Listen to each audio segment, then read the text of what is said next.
Churaibari forest বিটের বড়সড় সাফল্য। গোপন অভিযানে আটক প্রায় 400 ফুট চোরাই সেগুন কাঠ। জানা যায়, শুক্রবার গোপন খবরের ভিত্তিতে পৃথক পৃথক দুটি স্থানে অভিযান চালিয়ে এই চেরাই সেগুন কাঠগুলো জব্দ করেন বিট অফিসার।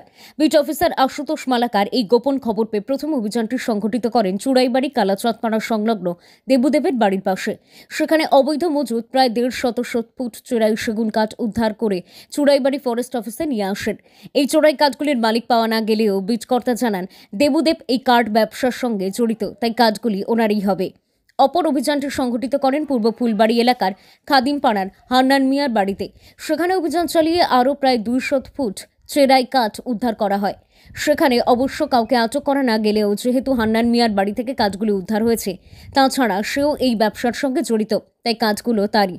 আটককৃত চোরাই কাঠগুলির বাজার মূল্য প্রায় 4 লক্ষাধিক টাকা বলে জানান বিটকর্তা।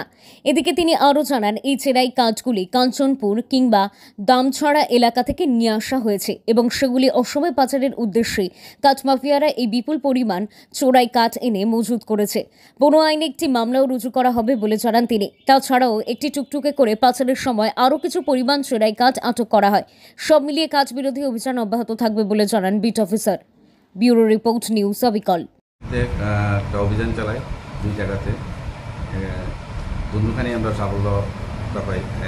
প্রথম আমরা চোরাইবাড়ি কালাচাঁদবাড়ি অভিযান করি। ওইখানে দেবুদেবের বাড়ির পাশে প্রচুর পরিমাণে চেরাই সেগুন কাঠ উদ্ধার করি এবং পরবর্তী সময়ে আমরা পূর্ব ফুলবাড়ি হান্নান মিয়ার বাড়ির পাশে ওইখানেও গিয়ে আমরা আরও প্রচুর পরিমাণে সেগুন কাঠ উদ্ধার করি, যার বাজার মূল্য প্রায় 4 থেকে 5 লাখ টাকা হবে আনুমানিক।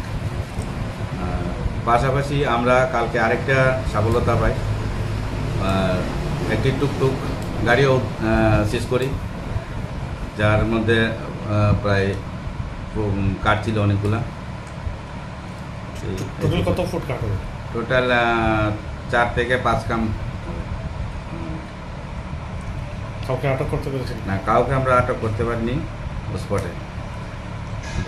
এই কাঠগুলি কোথায় যাওয়ার উদ্দেশ্য?